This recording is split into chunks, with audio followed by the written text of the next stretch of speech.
Today I'm going to address the elephant in the room, empathy. It is so important for mastering leadership and change management in the modern age. So most people, like myself, will not just get people, right? We all experience misunderstandings and occasionally the need to defend ourselves. What that is a lack of empathy. So we need to invest in it, we need to build it, and we need to practice it. If you've watched my other video about resilience, you also know that empathy is the key element or the middle element of GEM, gratitude, empathy, and mindfulness. An easy practice for you to improve your resiliency, but also your mental health and motivation at work. Now, empathy is a vulnerable choice when we feel with other people. It is when we build the foundation for trust and connection and therefore become outstanding leaders and communicators. It transforms workplaces and it also genuinely builds supporting work environments where people can grow. Depending on what your personality style is, if we're looking at a DISC personality style theory, for example, and you've watched our other videos, if you are a yellow I or a green S, so an innovative or supportive person, you are people oriented. You'll find it much easier to be empathic with the person that you talk to than a dominant or a red or a conscientious or a blue personality type who are more focused on outcomes and tasks opposed to people. So for them, it is really difficult to do one of the 4 elements of empathy, which is understanding the underlying emotions of a message and then communicating that. Because empathy is about switching perspectives, doing that without judgment, understanding the emotions behind what's been said, and then communicating that. It is rarely what we're saying that's going to make a difficult situation easier for the person that we talk with, but more the connection that we build with that person. Maybe next time when someone is sharing something difficult with you, instead of saying, well, at least you didn't blah, blah, blah, we can say, oh, I don't know what to say right now, but I'm really glad you shared this with me. Now, when it comes to change management, empathy is actually non-negotiable. If you don't have empathy, you cannot really invite and value all the different opinions, the different perspectives and concerns that your stakeholders will bring to you. And that will make it very difficult to make a transition smoothly. In fact, it will make it very difficult for you to turn potential conflicts into constructive conversations. If you like the video so far, please hit a thumbs up and a subscribe to support our channel, and we'll get into how to practice empathy now. Well, I use 3 different levers in order to practice empathy with my stakeholders or my clients.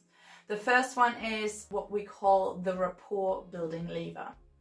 And you can build rapport by adapting your communication style or personality style more towards the preferences of the person that you are talking to, because we like people that are similar to ourselves. You can also build rapport by matching and mirroring the verbal and non-verbal communication style that a person is using, because unconsciously that person will recognize themselves when they talk to you.